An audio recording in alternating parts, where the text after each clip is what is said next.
बच्चों, विविध प्रश्न एक का 13 क्वेश्चन है, बहुत इंपॉर्टेंट है, ध्यान से देखना।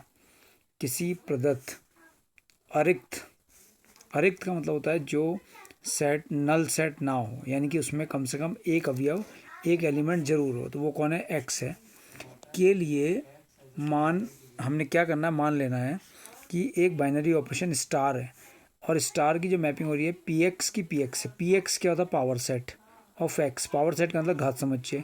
कहने का मतलब है कि ये जो एक्स है, इस एक्स के सभी उप समुच्चयों से बना समुच्चय पावर सेट कहलाता है और इसकी मैपिंग पी एक्स के साथ ही हो रही है। जहाँ जो संक्रिया ए स्टार बी है वो A minus B union B minus A है, ठीक है। और वहाँ ए और बी जो हैं वो दोनों पावर सेट एक्स के, एक्स के जो घात समुच्चय पावर सेट है उसके एलिमेंट्स हैं ए और बी, द्वारा परिभाषित है। सिद्ध कीजिए कि रिक्त समुच्चय फाई, हमें दिखाना है कि ये जो फाई है ये इस संक्रिया यानी कि इस ऑपरेशन बाइनरी ऑपरेशन स्टार का आइडेंटिटी एलिमेंट है, तत्समक अवयव है। कौन? फाई। क्या दिखाना? फाई जो है वो इस संक्रिया का तत्समक अवयव है तथा जो जो पावर सेट पी एक्स है के समस्त अवयव, जितने भी अवयव हैं ए, वो व्युत्क्रमणीय हैं। जितने भी अवयव हैं वो व्युत्क्रमणीय हैं और इस प्रकार है कि ए इनवर्स बराबर कितना है? ए है।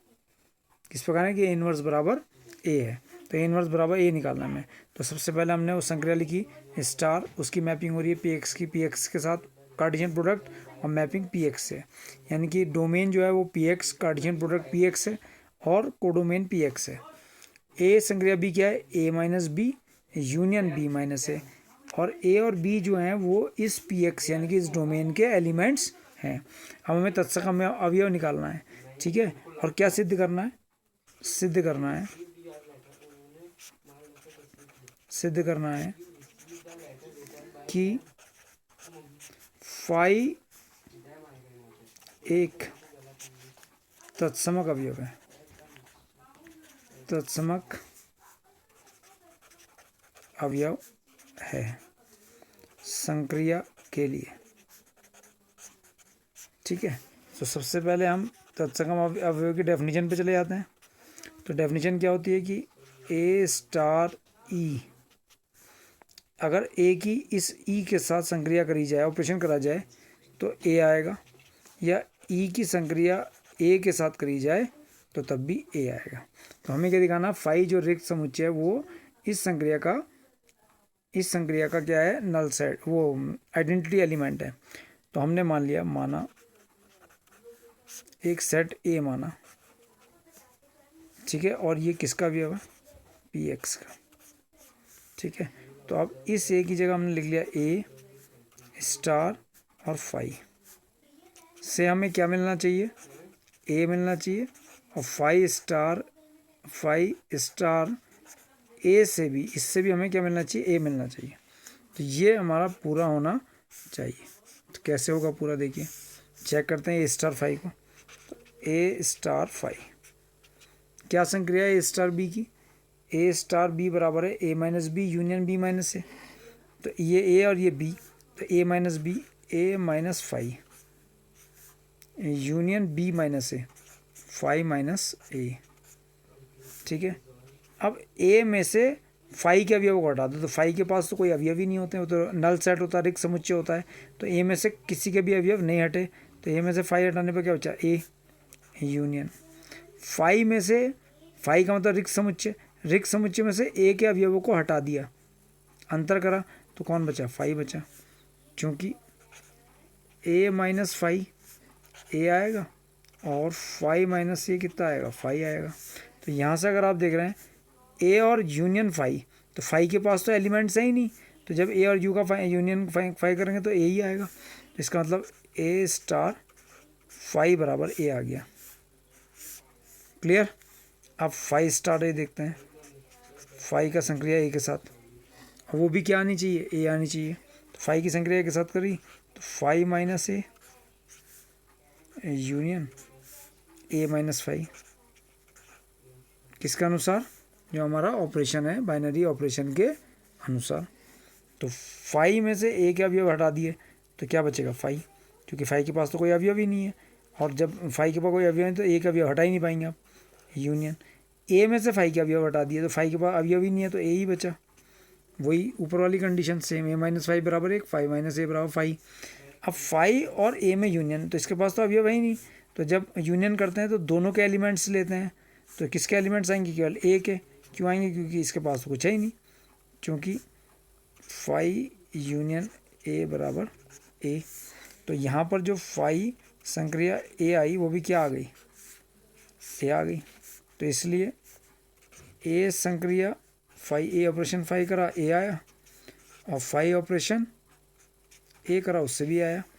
इसलिए फाइव जो है संक्रिया स्टार का आइडेंटिटी एलिमेंट है, तत्समक अवयव है। ठीक है। अब सेकंड पार्ट क्या कह रहा है?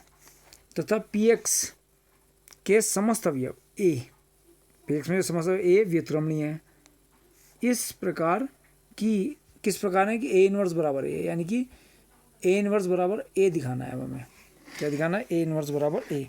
तो इसका सेकंड पार्ट अब हम देखने जा रहे हैं, प्रतिलोम फलन। तो प्रतिलोम फलन में हमने क्या मान लिया कि ए जो है माना ए किसका अवयव है? पी एक्स का, तथा एक दूसरा एलिमेंट बी है वो भी किसका अवयव है? पी एक्स का। सॉरी, पी एक्स लिखना है मेरे को। तो अब अगर बी जो है वो ए का व्युत्क्रम है तो ए स्टार बी बराबर क्या होना चाहिए? ई होना चाहिए। और बी स्टार ए बराबर भी ई होना चाहिए। तो ए स्टार बी बराबर ई कितना है हमारे पास? आइडेंटिटी एलिमेंट कितना है? 5 होना चाहिए। और बी स्टार ए बराबर भी क्या होना चाहिए? 5। तो ए स्टार बी बराबर 5 कम मिलेगा? ए स्टार बी बराबर 5 कम मिलेगा। ध्यान से देखो, जब ए स्टार ए होगा, चेक करते हैं। तो ए स्टार ए में क्या आता है हमारे पास संक्रिया के अनुसार? ए स्टार बी क्या है? A minus B union B minus A. तो क्या आएगा? ए माइनस बी की जगह कौन है? A. A minus A union B minus A, A minus A. A में से ए क्या करा? सब्ट्रैक्ट करा, तो क्या बचा? 5। ए के अवयवों में से सारे ए के अवयव हटा दिए, 5 बचा। और यहाँ भी ए में से ये सारे अवयव हटा दिए, 5 बचा, क्योंकि ए माइनस ए बराबर 5। और 5 का यूनियन 5, इसके पास भी कोई एलिमेंट्स नहीं है, इसके पास भी कोई एलिमेंट्स नहीं है, तो इनका यूनियन 5 आ गया। तो ए स्टार ए बराबर 5 आ गया। और 5 क्या है हमारा? 5 क्या है? ई आइडेंटिटी एलिमेंट 5। तो इसका मतलब ए का ही व्युत्क्रम है। इसलिए सेट